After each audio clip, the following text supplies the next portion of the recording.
Good ஈவினிங்ப்பா. இன்னைக்கு எனக்கு electro கெமிஸ்ட்ரியில் தமிழில் எக்ஸ்ப்ளனேஷன் வேணும்னு ஒரு ஸ்டூடெண்ட் கேட்டிருந்தாங்க. அவங்களுக்காக இந்த வீடியோ. மற்றவங்களுக்கு வேணும்னாலும் இதை யூஸ் பண்ணிக்கோங்க. தமிழில் இந்த வீடியோவை நான் எக்ஸ்பிளைன் பண்ணுறேன். இப்போ எலக்ட்ரோ கெமிஸ்ட்ரி அப்படின்னாலே 2 பார்ட்டுடா. நான் எலக்ட்ரோ கெமிஸ்ட்ரியில் எதெல்லாம் தெரிஞ்சுக்கிடணுங்கிறத ஈஸியாக எக்ஸ்பிளைன் பண்ணுறேன். இந்த பேசிக்காக கொஞ்சம் ஈஸியாக இருக்கிறத நீங்கள் கற்றுக்கிட்டீங்க அப்படின்னா நீங்கள் வந்து ஃபைனலாக தட் இஸ் கொஷின் அண்டர்ஸ்டாண்ட் பண்ணிக்கும் போது, கொஷின் சால்வ் பண்ணும்போது நிறைய விஷயம் நீங்கள் தெரிஞ்சுக்கிடுவீங்க. ஸோ ஃபஸ்ட்டு பேசிக்காக இருக்கிற வேண்டிய திங்ஸை கொஞ்சம் ஈஸியாக எக்ஸ்பிளைன் பண்ணிக்கலாம். ஃபர்ஸ்ட் ஆஃப் ஆல், எலக்ட்ரோ கெமிஸ்ட்ரினா ஒரு கரண்ட்டை வச்சு கெமிக்கல் ரியாக்ஷனை எப்படி அல்டர் பண்ணலாம் அப்படின்னு படிக்கிறதுக்கு பேர் தான் எலக்ட்ரோ கெமிஸ்ட்ரி. ஸோ நிறைய அப்ளிகேஷன்ஸ் எலக்ட்ரோ கெமிஸ்ட்ரியில் இருக்குது. அதாவது ஒரு கெமிக்கல் ரியாக்ஷனை நடத்துறது மூலமாக எப்படி வந்து கரண்ட்டை கன்சியூம் பண்ணலாம், இல்லை எப்படி வந்து கரண்ட்டை ப்ரொடியூஸ் பண்ணலாம், இல்லாட்டி எப்படி வந்து கரண்ட்டை யூஸ் பண்ணி ஏதாவது நடக்க முடியாத கெமிக்கல் ரியாக்ஷன்லாம் நடத்தலாம் அப்படிங்கிறது. அதாவது நடக்க முடியாத கெமிக்கல் ரியாக்ஷன்னா நான் ஸ்பான்டேனியஸ் ரியாக்ஷன். ஸோ அப்போ எலக்ட்ரோ கெமிக்கல் செல், எலக்ட்ரோலைட்டிக் செல்லுன்னு 2 இருக்கு, 2 பார்ட் இருக்கு. இப்போ நான் எலக்ட்ரோ கெமிக்கல் செல்லுங்கிறது ஒரு டிவைஸ். அதாவது எலக்ட்ரோ கெமிஸ்ட்ரியில் 2 பார்ட். என்ன பண்ண போறோம்னா, ஒரு இடத்துல எலக்ட்ரிக்கல் எனர்ஜியை கெயின் பண்ண போறோம். So that is chemical energy into electrical energy. நம்ம என்ன பண்ண போறோம்னா, கெமிக்கல் எனர்ஜியை எலக்ட்ரிக்கல் எனர்ஜியா கன்வெர்ட் பண்ண போறோம். Chemical energy converted into electrical energy. அதுக்காக யூஸ் பண்ற டிவைஸ் தான் எலக்ட்ரோ கெமிக்கல் செல். இப்போ எலக்ட்ரோலைட்டிக் செல் அப்படின்னா எலக்ட்ரிக்கல் எனர்ஜியை கெமிக்கல் எனர்ஜியா கன்வெர்ட் பண்றதுக்கு பேரு எலக்ட்ரோலைட்டிக் செல். ஸோ இப்போ எலக்ட்ரிக்கல் எனர்ஜியை யூஸ் பண்ணி ஒரு ரியாக்ஷனை நம்ம கேரி அவுட் பண்றோம் அப்படின்னா அது electrolytic cell. So electrical energy, chemical energy 2 தான் இங்கே ப்ளே ஆக போகுது. இப்போ கெமிக்கல் எனர்ஜியை நம்ம கன்சியூம் பண்ணணும் அப்படின்னா எனர்ஜி ரிலீஸ் ஆகணும் இல்லையா? எனர்ஜி ரிலீஸ் ஆகிற ப்ராசஸ் பொதுவாக எப்படி இருக்கும்னா ஸ்பான்டேனியஸ் ப்ராசஸாக இருக்கும். இதே இது நம்ம வந்து நடக்காத ரியாக்ஷனுக்கு நம்ம எனர்ஜி கொடுத்து அதை கேரி அவுட் பண்ண போகிறோம் அப்படின்னா அது நான் ஸ்பான்டேனியஸ் ரியாக்ஷனாக இருக்கும். ஸோ நான் ஹீட் எனர்ஜியை பற்றி பேசலை, ஜென்ரலாக எனர்ஜியை பற்றி பேசுகிறேன். ஸோ இப்போ நான் ஸ்பான்டேனியஸ் ரியாக்ஷனுக்கெல்லாம் நம்ம என்ன பண்ணணும்னா நம்ம தான் எனர்ஜி கொடுக்கணும். அப்படி கொடுத்தா தான் அந்த ரியாக்ஷன் நடக்கும். ஆட்டோமேட்டிக்காக நடக்காது. இப்போ ஆட்டோமேட்டிக்காக நடக்கிற ஒரு ரியாக்ஷனில் எனர்ஜி கண்டிப்பாக ரிலீஸ் ஆகும். அந்த ரிலீஸ் ஆகிற எனர்ஜி எலக்ட்ரிக்கல் எனர்ஜியாக இருந்தால் அதை நம்ம எலக்ட்ரோ கெமிக்கல் செல் வச்சு நம்ம அந்த எலக்ட்ரிக்கல் எனர்ஜியை கரண்ட்டாக, வோல்டேஜாக நம்ம பேட்டரியாக கன்சியூம் பண்ணிக்கலாம். வோல்டேஜாக டெவலப் பண்ணி அதை வந்து பேட்டரியாக யூஸ் பண்ணிக்கிடலாம். ஸோ அதைத்தான் நம்ம பண்ண போகிறோம் இன் எலக்ட்ரோ கெமிக்கல் செல்லில். எலக்ட்ரோலைட்டிக் செல்லில் நம்ம வந்து எலக்ட்ரிக்கல் எனர்ஜியை யூஸ் பண்ணி, அதாவது கரண்ட்டை யூஸ் பண்ணி சில ரியாக்ஷன்ஸ் நடத்த போகிறோம். அதாவது நான் ஸ்பான்டேனியஸ் ரியாக்ஷன். ஸோ இப்போ என்ன சொல்லலாம் அப்படின்னா, இதெல்லாமே எப்பயுமே ஜென்ரலாக எக்ஸோதெர்மிக் ரியாக்ஷனாக இருக்கும். எக்ஸோதெர்மிக், ஜென்ரலாக எக்ஸோதெர்மிக். அதாவது ஸ்பான்டேனியஸ் ரியாக்ஷன் டெல்டா ஜி வந்து நெகட்டிவாக இருக்கும். ஸோ எக்ஸோதெர்மிக்னா டெல்டா ஹச் தானே மேம் நெகட்டிவ். டெல்டா ஜி நெகட்டிவாக இருந்தால் அது எக்ஸோதெர்மிக்னா சொல்லுவாங்க. இல்லை, டெல்டா ஹச் நெகட்டிவாக இருந்தாலே அது எக்ஸோதெர்மிக்னு சொல்லுவோம். சரி, டெல்டா ஜி நெகட்டிவாக இருந்தால் தான் அதை வந்து நம்ம வந்து ஸ்பான்டேனியஸ்னு சொல்லுவோம். எக்ஸோதெர்மிக்னா delta H negative, mostly delta H நெகட்டிவாக இருக்கும். ஸோ டெல்டா ஜி வந்து எப்பயுமே நெகட்டிவ் தான். இதில் வந்து டெல்டா ஜி வந்து எப்பயுமே பாசிட்டிவ் தான், நான் ஸ்பான்டேனியஸ் ரியாக்ஷன். ஸோ ஸ்பான்டேனியஸ் ரியாக்ஷனை நடத்தி அது வழியாக வர்ற எனர்ஜியை எப்படி கரண்ட்டாக கன்சியூம் பண்ணுறது அப்படிங்கிறத தான் நம்ம எலக்ட்ரோ கெமிக்கல் செல்லில் பார்க்க போகிறோம். இதுக்கு நிறைய பார்ட் எடுக்கலாம். ஃபர்ஸ்ட் பார்ட் என்ன அப்படின்னா, என்னென்னலாம் தெரிஞ்சுக்கிடணும்.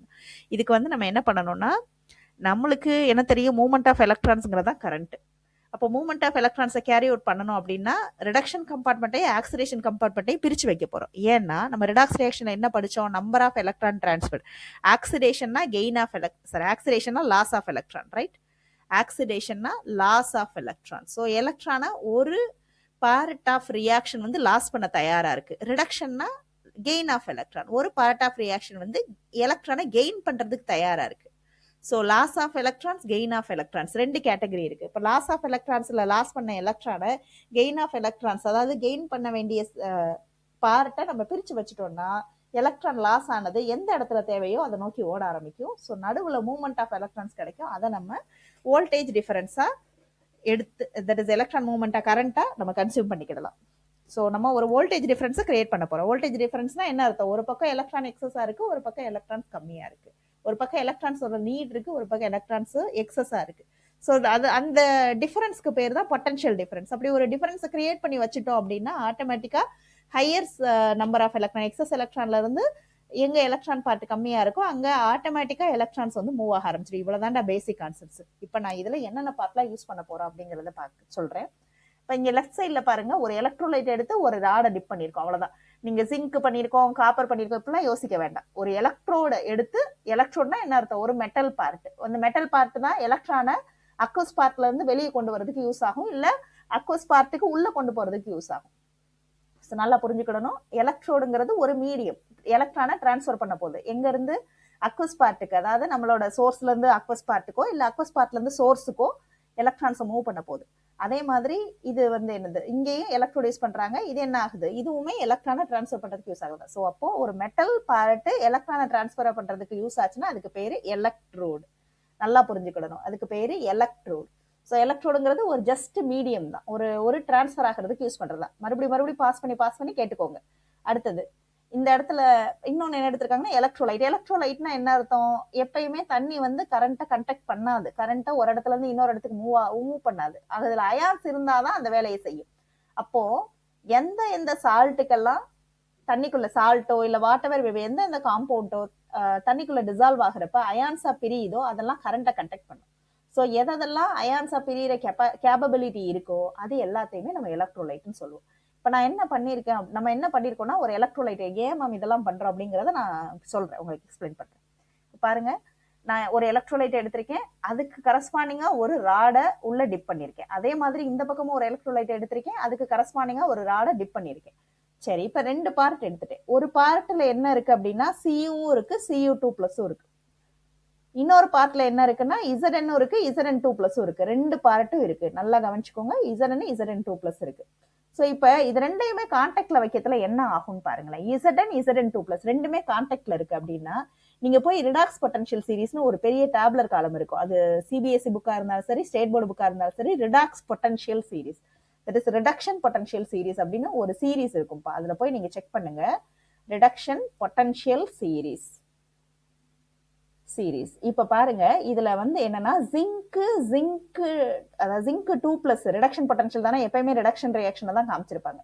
ஜிங்க் 2+ 2 எலக்ட்ரானை வாங்கி ஜிங்கா மாறுது இல்லையா, அதுக்குரிய இஎம்எஃப்ங்கிறது வோல்டேஜ்டா, ரொம்ப கம்மியான இது கிடைக்கிற இடத்துல நம்ம இஎம்எஃப்னு ரெஃபர் பண்ணுவோம் voltage. So EMF of that Zn2+ Zn convert ஆகிற ரிடக்ஷன் ப்ராசஸ்க்கு என்ன இஎம்எஃப்னா -0.74, சாரி -0.76 இருக்கும். ஸோ -0.76 இல்ல -0.77 சில இடங்கள்ல கொடுத்துருக்கலாம். ஸோ இதை நீங்க செக் பண்ணுங்க, எங்க இருக்கும்னா ரிடக்ஷன் பொட்டன்ஷியல் சீரீஸ் அந்த புக்ல இருக்கும். இப்ப இதே மாதிரி காப்பர் 2+க்கும் பாருங்க, நான் ஏன் இப்படி எடுத்திருக்கேன் அப்படின்னா நான் என்ன பண்ண போறேன்னா காப்பர் 2+ஐயும் காப்பரை சேர்க்க போறேன், ஜிங்க் 2+ஐயும் ஜிங்கையும் கான்டாக்ட்ல வச்சிருக்கேன். அப்ப என்ன ஆகும்னா இங்க இருந்து இது போகுது இல்லையா, ஜிங்க் 2+ எல்லாமே ஜிங்கா மாறதுக்கு ப்ராபபிலிட்டி இருக்குல்ல, ஜிங்க் இதா மாறதுக்கு சிங்க் 2+ மாறதுக்கு ப்ராபபிலிட்டி இருக்கு. அதே மாதிரிதான் காப்பர்லையும் நல்லா ஞாபகம் வச்சுக்கோங்க, இதுல இருந்து இது ப்ரொடியூஸ் ஆகிறதுக்கு வாய்ப்பு இருக்கு, இல்ல இதுல இருந்து இது ப்ரொடியூஸ் ஆகிறதுக்கு, இதுல இருந்து இது ப்ரொடியூஸ் ஆகிறதுக்கு இல்லை, ஏன்னா 2 கான்டாக்ட்ல இருக்கு, ஒன்னா மாறிக்கிறதுக்கு வாய்ப்பு நம்ம ஏற்படுத்தி கொடுத்துருக்கோம். ஆனா இப்ப எது நடக்குங்கிறத பார்ப்போம். இப்ப பாருங்களேன், E0 Cu2+ Cu, இதுல எது ஸ்பான்டேனியஸோ அது நடக்கும். இப்ப எது ஸ்பான்டேனியஸ் அப்படின்னு, இப்ப ரெண்டுமே ஸ்பான்டேனியஸ்னா எது மோர் ஸ்பான்டேனியஸ்னு பார்க்கணும். இப்ப அதுக்கு நான் இன்னொரு வீடியோ இங்கிலீஷ்ல போட்டிருக்கேன், அதை வேணா செக் பண்ணிக்கோங்க. பட் இதை நீங்க நல்லா லேர்ன் பண்ணிக்கோங்க, இதுல இருந்து கொஞ்சம் கொஞ்சம் கத்துக்கிட ஆரம்பிக்காதான் புரியும். ஒரே கிளாஸ்ல ஒரே வீடியோல எல்லாமே புரிஞ்சிடும்னு எதிர்பார்க்க முடியாது. என்ன செய்யணும்னா இந்த வீடியோவை பார்த்துட்டு ஃபர்தரா நீங்க நிறைய தடவை ட்ரை பண்ணணும், அப்பதான் புரிய ஆரம்பிக்கும். இது ஃபர்ஸ்ட் ஸ்டெப், பேசிக்க கத்துக்கிறதுக்கு ஒரு ஃபர்ஸ்ட் ஸ்டெப். இதை பத்தின பயம் போகும். இப்ப இந்த இடத்துல பாருங்களேன், -0.76, இது -0.34. இப்ப இது எதுங்க பாசிட்டிவ், இதுல எதுங்க ஸ்பான்டேனியஸ், நான் எப்படிங்க கண்டுபிடிக்கிறது அப்படின்னு கேட்டீங்கன்னா உங்களுக்கு ஒரு ஃபார்முலா இருக்கு, ΔG will be equal to -NF(E0). இந்த ஃபார்முலால சப்ஸ்டிட்யூட் பண்ணீங்கன்னா இந்த கேஸுக்கு ΔG பாசிட்டிவா வரும், பாருங்க நான் ஸ்பான்டேனியஸ். இந்த கேஸுக்கு ΔG நெகட்டிவா வரும். சோ இப்ப ரெண்டுமே நெகட்டிவா இருந்ததுன்னா எது மோர் ஸ்பான்டேனியஸ்னு பார்க்கணும், எதுல அதிகமான எனர்ஜி ரிலீஸ் ஆகுதுன்னு பார்க்கணும். பட் இதுல ஒன்னு ஸ்பான்டேனியஸ் ஒன்னு நான் ஸ்பான்டேனியஸ். அப்போ இந்த ரியாக்ஷன் ஸ்பான்டேனியஸா நடக்கும். ஸ்பான்டேனியஸா நடக்குதுன்னா என்ன அர்த்தம், காப்பர் 2+ 2 எலக்ட்ரானை வாங்கி காப்பரா மாறும். ஸோ ரிடக்ஷன் ஸ்பான்டேனியஸா அவைலபிலிட்டி இருக்கு. ஆனா இங்க இருக்கிற ரிடக்ஷன் ஜிங்க் ரெடியூஸ் ஆகிறதுக்கு விருப்பப்படலை. ஸோ அப்ப இப்ப நான் ரிவர்ஸ் எழுதுறேன்னு வச்சுக்கோங்க. So for example the reverse process, அதாவது ஜிங்க் 2+ மாறுது, 2 எலக்ட்ரானை லாஸ் பண்ணுது, ரிவர்ஸ் ப்ராசஸ். இப்ப நான் ரிவர்ஸ் ப்ராசஸ் எடுக்கிறேன்னா இந்த E0 வேல்யூ என்ன, Zn2+. ஆக்சிடேஷன் பொட்டன்ஷியல் ஜென்ரலா இந்தியால நம்ம ரிடக்ஷன் பொட்டன்ஷியல் தான் பேசணும், நம்ம அதுக்கு என்ன செய்யலாங்கிறத நான் சொல்றேன். பட் நான் இங்க என்ன சொல்ல வரேன்னா ஆக்சிடேஷன் நடக்க சொன்னீங்கன்னா இது spontaneous. ΔG negative for oxidation process, இங்கதான் நீங்க ரொம்ப கவனமா இருக்கணும். எது ஆக்சிடேஷனுக்கு ஸ்பான்டேனியஸ், எது ரிடக்ஷனுக்கு ஸ்பான்டேனியஸ்ங்கிறத தெரிஞ்சு வச்சுக்கணும். ஸோ ரிடக்ஷன் எங்க நடக்கும்னா காப்பர்ல தான் நடக்கிறதுக்கு ரெடியா இருக்கு. அதனால என்ன ஆகும்னா காப்பரையும் காப்பர் 2+ நீங்க கான்டாக்ட்ல வச்சிருக்கப்ப காப்பர் 2+ எல்லாமே காப்பரா மாறி உள்ள போய் சேர ஆரம்பிச்சிடும். எது கூட? மெட்டல் கூட. ஏன்னா காப்பர் 2+ இருக்கிற வரைக்கும் தான் தண்ணிக்குள்ள தங்கிக்கிட முடியும். ஆனா காப்பரா மாறிடுச்சுன்னா அது மெட்டாலிக் பாண்டை ப்ரொடியூஸ் பண்ணி காப்பரா போய் இப்படியே டெபாசிட் பண்ண ஆரம்பிச்சிடும். காப்பர் போய் டெபாசிட் ஆகிறதுக்கு வாய்ப்பு இருக்கு. ஜிங்க் ஆக்சரைஸ் ஆக தான் ஆசைப்படுது. அதனால ஜிங்க் எல்லாம் இதுல இருந்து கலந்து ஜிங்க் ஆட்டம்ஸ் எல்லாமே கலந்து என்ன ஆகும்? Zn2+ மாற ஆரம்பிச்சிடும். ஸோ ஜிங்க் சாலிட் அப்படியே குறைய ஆரம்பிச்சிடும், காப்பர் சாலிட் அப்படியே கூட ஆரம்பிச்சிடும். இந்த ப்ராசஸ் நடக்கும்போது இப்ப எலக்ட்ரான் என்ன ஆகுதுன்னு பார்ப்போம். இங்க என்ன நடக்குது? Zn வந்து Zn2+ மாறுது. அதாவது லெஃப்ட் சைடு பாருங்க, நான் இப்பதான் ரியாக்ஷனை கொடுக்க போறேன்ப்பா. லெஃப்ட் சைடு என்ன ஆகுது? லெஃப்ட் ஹேண்ட் சைடுன்னு ஒரு பார்ட் எடுத்துக்கிறேன், ரைட் ஹேண்ட் சைடுன்னு ஒரு பார்ட் எடுத்துக்கிறேன். லெஃப்ட் ஹேண்ட் சைடுல நீங்க ஜிங்க் 2+ மாத்தி ஆக்சிடைஸ் பண்ணி வைக்கிறீங்க. அண்ட் ரைட் ஹேண்ட் சைடுல காப்பர் 2+ அந்த 2 எலக்ட்ரான்ஸை வாங்கி ரெடியூஸ் பண்ண வைக்கிறீங்க. ஸோ இங்க ரிடக்ஷன் ஆக்சிடேஷன் ரெண்டுமே நடக்குது. இங்க ரிடக்ஷன் நடக்குது, இங்க ஆக்சிடேஷன் நடக்குது. எப்பயுமே ஆக்சிடேஷன் நடக்கிற கம்பார்ட்மெண்ட்டுக்கு பேரு ஆனோடுப்பா. இது மறக்கவே கூடாது. நம்ம கோல்ப் எலக்ட்ரோலைசிஸ்ல கூட பார்த்திருக்கோம். ஆனோடுனா ஆக்சிடேஷன், கேத்தோடுனா ரிடக்ஷன். ஸோ கேத்தோடுல எப்பயுமே ரிடக்ஷன் ப்ராசஸ் நடக்கும். மைண்ட்ல நல்லா வச்சுக்கிடணும் இதை. இப்ப நான் என்ன பண்ண போறேன்னா 2 எலக்ட்ரானை லாஸ் பண்ணது இல்லையா, லாஸ் பண்ற எலக்ட்ரானையும் கெயின் ஆகிற வேண்டிய பார்ட்டையும் நான் பிரிச்சு வச்சிருக்கேன். அப்ப என்ன நடக்குதுங்கிறத பார்க்கலாம். இப்ப என்னன்னா 2 எலக்ட்ரான் லாஸ் பண்ற இடத்துல இருந்து அப்படியே ஓடி போய் என்ன ஆக போகுது? கெயின் பண்ற இடத்துக்கு இப்ப மூவ் ஆக போகுது. அப்போ இந்த இடத்துல மூவ்மெண்ட் ஆஃப் எலக்ட்ரான்ஸ் கிடைச்சிருச்சா? அப்ப நான் இந்த இடத்துல ஒரு பல்பை மாட்டி வச்சிட்டேன்னா எரிய ஆரம்பிச்சிடும். ஏன்னா மூவ்மெண்ட் ஆஃப் எலக்ட்ரான்ஸ் தானே கரண்ட். அவ்வளவுதான். ஜஸ்ட் இங்க மூவ்மெண்ட் எப்படி இருக்கு? ஜிங்க்ல இருந்து இந்த கேஸுக்கு. ஏன்னா எது ஸ்பான்டேனியஸோ அதுவே தீர்மானிச்சுக்கிடும். ஜஸ்ட் கனெக்ட் மட்டும் பண்ணி வச்சுட்டீங்க வயரை வச்சு அப்படின்னா, ஒன்னு ஸ்பான்டேனியஸா ரியாக்ஷன் நடக்குது, எனர்ஜி ஆட்டோமேட்டிக்கா ரிலீஸ் பண்ண ஆரம்பிச்சிட்டீங்க, எந்த அவுட் சோர்ஸும் கொடுக்க தேவையில்லை. அப்படியே என்ன ஆகும்னா 2 எலக்ட்ரான்ஸ் பாஸ் ஆகி இங்க வந்து கரண்ட்டை ஆட்டோமேட்டிக்கா ப்ரொடியூஸ் பண்ண ஆரம்பிச்சிடும். 2 எலக்ட்ரான் சொல்லக்கூடாது, எலக்ட்ரான் பாஸ் ஆகும். சரி, எலக்ட்ரான் வந்து அப்படியே மூவ் ஆக ஆரம்பிச்சிடும். சரியா? ஸோ இப்போ எலக்ட்ரான்ஸ் மூவ் ஆக ஆரம்பிக்க என்ன ஆகுதுன்னா நம்மளுக்கு வோல்டேஜ் டிஃபரன்ஸ் கிரியேட் ஆகிக்கிட்டே இருக்கு. எவ்வளவு எலக்ட்ரோலைட் இருக்கோ அதுக்கேற்ற அளவுக்கு நம்மளுக்கு எலக்ட்ரான்ஸ் ப்ரொடியூஸ் ஆகி இந்த செல்லு வந்து கரண்ட்டை ப்ரொடியூஸ் பண்ற செல்லா மாறிடுச்சு. அதனால இந்த செல்லுக்கு பேரு எலக்ட்ரோகெமிக்கல் செல். இந்த செல்லை நம்ம லெக்லாஞ்சி செல்னு சொல்லலாம், ஜிங்க் வோல்டாயிக் செல்னு சொல்லலாம், கேல்வனிக் செல்லுன்னு சொல்லலாம். ஓகேவா? எல்லாத்துலையும் எலக்ட்ரோகெமிக்கல் செல்லுடைய இன்னொரு பேரு தான் இது எல்லாமே. இப்ப இங்க பாருங்களேன், இந்த ரியாக்ஷன் நடந்திருக்கு இல்லையா, அந்த லெஃப்ட் ஹேண்ட் சைட்ல நடந்திருக்கிற இந்த ரியாக்ஷனுக்கு பேரு half sell reaction. Half sell. But இந்த ஹாஃப் செல்லை நம்ம என்ன சொல்லலாம் அப்படின்னா ஆக்சிடேஷன் ஹாஃப் செல் சொல்லலாம். ஏன்னா ஆக்சிடேஷன் நடக்குது இல்லையா, ஆக்சிடேஷன் ஹாஃப் செல். இந்த சைட்ல இருக்கிறத ஆட்டோமேட்டிக்கா நீங்களே சொல்லி தெரியணும், ரிடக்ஷன் ஹாஃப் செல். இப்ப ரெண்டுமே ஹாஃப் செல் தான். ஏன் ஹாஃப் செல்னு சொல்றோம் அப்படின்னா இது வந்து ஒரு பார்ட் இல்லாம இன்னொரு பார்ட் முழுமை அடையாது, ரைட்? அதனால ஹாஃப் செல்னு சொல்லணும். ஸோ இப்போ நான் 2 பார்ட்டையுமே கனெக்ட் பண்றேன் அப்படின்னா அது ஒரு கம்ப்ளீட் செல். இப்போ 2 பார்ட்டுமே கனெக்ட் ஆகுது அப்படின்னு வச்சுக்கோங்க. 2 பார்ட்டுமே இப்போ கனெக்ட் ஆகுதுன்னா அப்போ உங்களுக்கு கிடைக்கிற அந்த இது என்னன்னு பார்க்கலாம். இருங்க, உங்களுக்கு கிடைக்கிற அந்த ஸ்டாக்கியோமெட்ரிக் ஈக்குவேஷன் என்னவா இருக்கும் அப்படின்னா எலக்ட்ரான் கேன்சல் ஆகிடும் இல்லையா. இங்க ப்ராடக்ட் சைட்ல இருக்கு, இங்க ரியாக்டன் சைடு இருக்கு, கேன்சல் ஆயிடும். So Zn Cu2+. இதுதான்ப்பா கம்ப்ளீட் ரியாக்ஷன். இதுதான் நம்மளுக்கு தேவை. ஒரு செல்லை பொறுத்த வரைக்கும் இந்த ரியாக்ஷன் இருந்ததுன்னா நீங்க உள்ள என்னென்ன வோல்டேஜ் கிடைக்கும் எல்லாத்தையுமே பண்ணிடலாம். இப்ப நான் ஃபார் எக்ஸாம்பிள் இப்ப நான் வந்து என்ன நடந்திருக்குன்னு இங்க பார்ப்போம். எனக்கு ஓவரால் வோல்டேஜ் வேணும். இ செல்லுக்கு நான் ரிடக்ஷன் நடத்தின E0 செல்லு ரிடக்ஷன் நடத்தினதை எடுத்துக்கிறேன். அதே மாதிரி இன்னொன்னு ஆக்சிடேஷன் நடத்தியிருக்கேன், E0 ஆக்சிடேஷன் நடத்தியிருக்கேன், ரைட்? இதுல அதாவது 2 ஹாஃப் செல்பா, இது 2 half cell. Half cell oxidation, half cell, இதுவும் ஹாஃப் செல் ஆக்சிடேஷன் நடந்திருக்கு. HCங்கிறது ஹாஃப் செல்பா. இப்ப E0 செல் அப்படிங்கிறது என்ன ஆயிருக்கும்? ஹாஃப் செல்லு ரிடக்ஷன் நடந்திருக்குன்னா 0.34. ஏன்னா காப்பர்ல தான் ரிடக்ஷன் நடந்திருக்கு, ரிடக்ஷன் பொட்டன்ஷியல் தெரியும். அதே மாதிரி ஜிங்க்ல ஆக்சிடேஷன் நடந்திருக்கு 0.76. அப்போ உங்களுக்கு எவ்வளவு கிடைச்சிருக்கும் அப்படின்னா 1.1 வோல்டேஜ் கிடைச்சிருக்கும். ஸ்டாண்டர்ட் கண்டிஷன்ல. என்ன இது ஸ்டாண்டர்ட் கண்டிஷன்? புதுசா ஒரு வார்த்தையை போடுறீங்க அப்படின்னு கேட்டீங்கன்னா அந்த அதாவது என்னன்னா 1 மோலார் எலக்ட்ரோலைட் தான் கரெக்டா எடுக்கணும். அதே மாதிரி டெம்பரேச்சர் வந்து 298 கெல்வின் மெயின்டைன் பண்ணணும். ப்ரெஷர் வந்து 1 அட்மாஸ்பியர் மெயின்டைன் பண்ணீங்கன்னா அது ஸ்டாண்டர்ட் கண்டிஷன் சொல்லுவோம். பட் 1 மோலார் எலக்ட்ரோலைட் தான் நீங்க எடுக்கணும். Very careful. இந்த இடத்துல பாருங்க, நம்மளுக்கு நான் ஆக்சிடேஷன் பொட்டன்ஷியல் ரிடக்ஷன் பொட்டன்ஷியல் ரெண்டையும் கூட்டியிருக்கேன். ஆனா இந்தியாவில் நம்ம யூஸ் பண்ற மேம் இந்த ஃபார்முலா எங்களுக்கு கொடுக்கலையே, நீங்க என்ன வேற ஃபார்முலா கொடுத்துட்டு இருக்கீங்க அப்படின்னு கேட்டீங்கன்னா எஸ், ஆக்சுவலா இந்தியாவில் நம்ம ரிடக்ஷன் பொட்டன்ஷியல் சீரிஸ் மட்டும்தான் வச்சிருக்கோம், அதை தான் ஃபாலோ பண்ணுவோம். வச்சிருக்கோம்ல, அதை தான் ஃபாலோ பண்ணுவோம். அதுக்கு அப்படியே ஆப்போசிட் சார்ஜ் போட்டால் ஆக்சிலேஷன் பொட்டன்ஷியல் தான். பட் இந்தியா, யூரோப்பியன் கண்ட்ரீஸ்ல மேக்ஸிமம் நம்ம ரிடக்ஷன் பொட்டன்ஷியல் தான் யூஸ் பண்ணுவோம். ஸோ வந்து ரிடக்ஷன் பொட்டன்ஷியல் தான் யூஸ் பண்றோங்கிறதுனால நான் என்ன பண்ண போறேன்னா, ஃபர்ஸ்ட் கேஸுக்கு ஃபர்ஸ்ட் ஹாஃப் செல் ரிடக்ஷன், அதாவது ரைட் ஹேண்ட் சைட்ல ரிடக்ஷன் தான் நடக்குது, அதை அப்படியே எடுத்துக்கிடலாம். பட் லெஃப்ட் ஹேண்ட் சைட்ல ஆக்சிலேஷன் நடக்குது, அது ரிடக்ஷன் பொட்டன்ஷியலா நான் எடுக்க போறேன்னா, ஆக்சிலேஷனை ரிடக்ஷன் பொட்டன்ஷியல் எடுக்கணும்னா சைனை சேஞ்ச் பண்ணிக்கிட்டேன், அவ்வளவுதான்டா.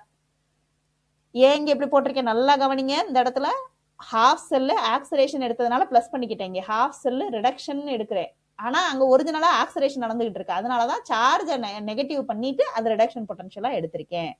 உங்களுக்கு புரியும்னு நினைக்கிறேன். ஸோ இப்போ நான் ஒருவேளை இங்க 0.34 மைனஸ் ரிடக்ஷன் பொட்டன்ஷியல் எடுக்கணும் ஜிங்க்கு அப்படின்னா, reduction potential minus 0.76. So you will get that same answer, right? So E naught செல்லுக்கு நீங்க ரிடக்ஷன் பொட்டன்ஷியல் வழியா கொடுக்க போறீங்கன்னா இ நாட்டு ரைட் ஹேண்ட் சைடு மைனஸ் இ நாட்டு லெஃப்ட் ஹேண்ட் சைடு இப்படியும் எடுக்கலாம். இல்ல இ நாட்டு cathode minus E not anode எடுக்கலாம். இதெல்லாம் எப்போ ரிடக்ஷன் பொட்டன்ஷியல் மட்டும் எடுக்கிறப்ப. ரிடக்ஷன் பொட்டன்ஷியல் ஆக்சிலேஷன் பொட்டன்ஷியல் எடுக்கிறீங்கன்னா மாறும். இதெல்லாம் நீங்க கத்துக்கிட வேண்டி இருக்கும்னா பின்னாடி அதை பார்த்துக்கோங்க. ஃபர்ஸ்ட் பேசிக்ஸ் நல்லா லேர்ன் பண்ணிக்கோங்க, அப்பதான் அதெல்லாம் ஈஸியா தெரியும். இல்லைன்னா என்னடா இவ்வளவு இருக்கு அப்படிங்கிற மாதிரி ஒரு ஃப்ரஸ்ட்ரேட் ஆகும். சரி, இப்ப நான் இ நாட் கண்டுபிடிச்சேன் மேம். எப்ப பார்த்தாலும் 1 மோலார் எலக்ட்ரோலைட்டே நான் பண்ணிட்டு இருந்தா எப்படி? நான் வந்து வேற எனக்கு அல்டர் பண்றதுக்கு வழி இல்லையா அப்படின்னு கேட்டா இருக்கு.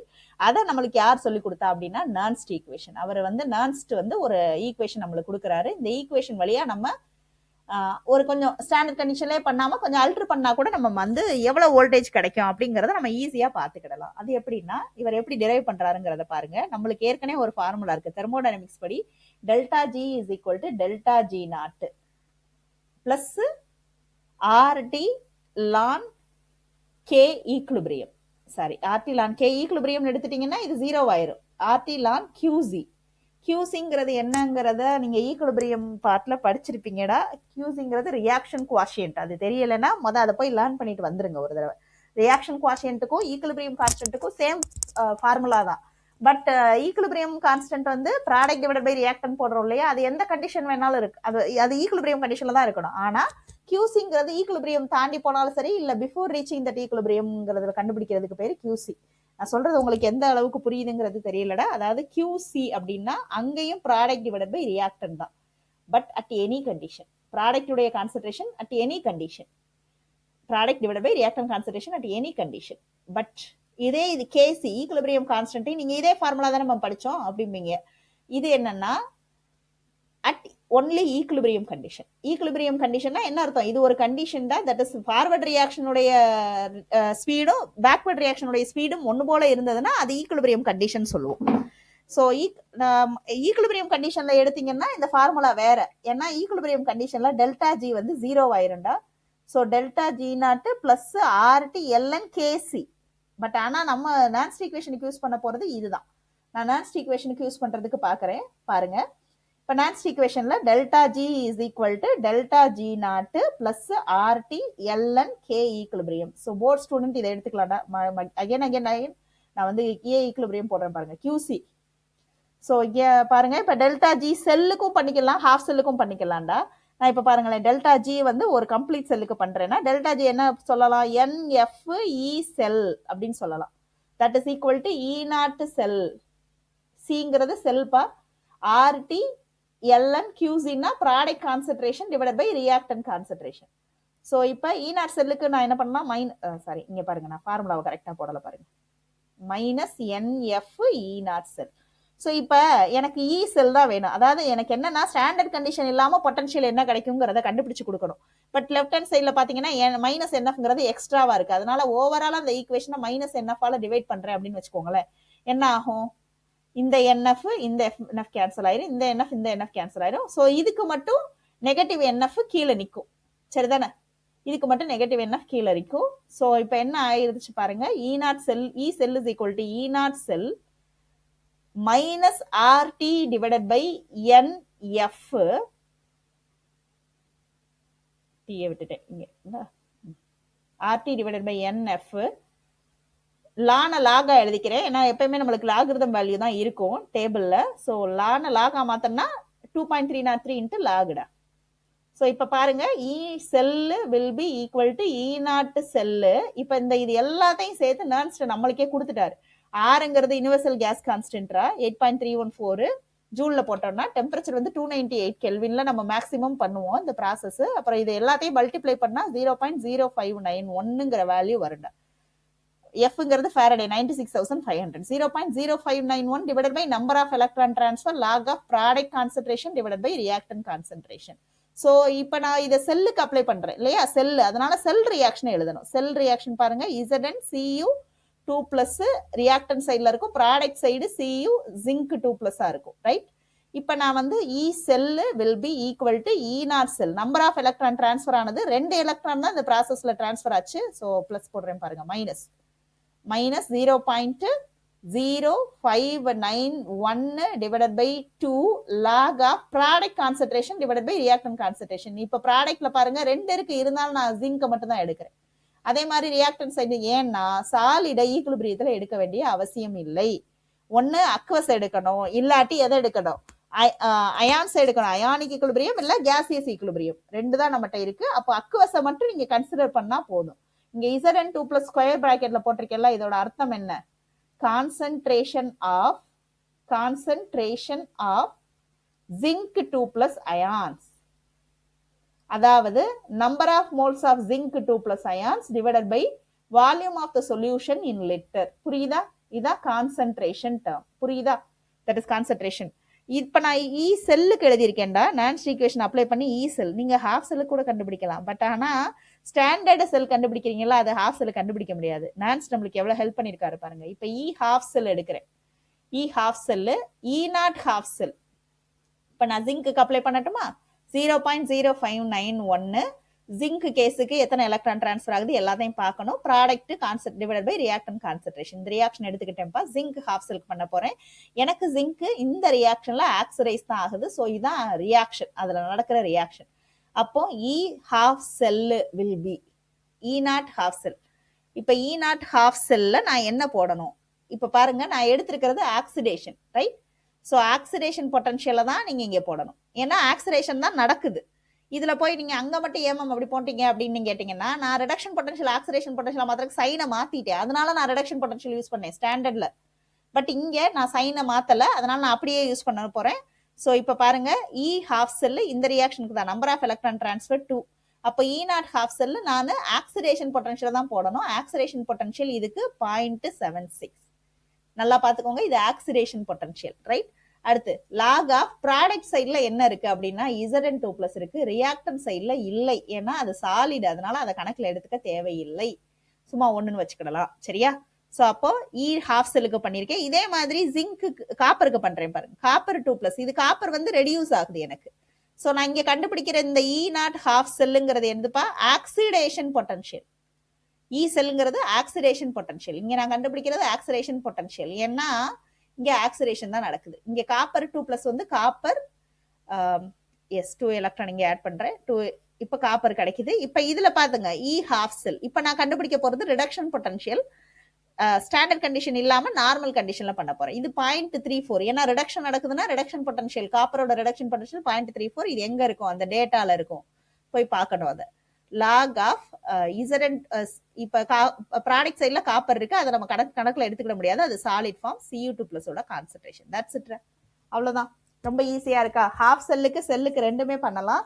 இன்னும் வந்து ரெஃபரன்ஸ் எலக்ட்ரோடுன்னு சிலதெல்லாம் இருக்கு. இந்த கான்செப்டை கிளாரிஃபை பண்ணுங்க இன்னைக்கு. நாளைக்கு நான் வந்து ரெஃபரன்ஸ் செல் கான்செப்டை ஒரு வீடியோ போடுறேன் தமிழ்ல. அதே மாதிரி எலக்ட்ரோலைட்டிக் செல்லையும் ஒரு வீடியோ சீக்கிரமா போடுறேன். இதை நல்லா அனலைஸ் பண்ணி தரவாய்க்கிட்டீங்க. கொஞ்சம் பிரீத்திங் டைம் இருந்தாதான் நீங்க இதை தரவாயிட்டு அடுத்தது சொல்லும் போது புரியும். இல்லாட்டி வரிசையா வீடியோவை பார்த்த மாதிரிதான் இருக்குமே தவிர்த்து அடுத்தது சொல்றப்ப புரியறதுக்கு கொஞ்சம் கஷ்டமா இருக்கும். இதை நல்லா அனலைஸ் பண்ணுங்கடா. தேங்க்யூமா.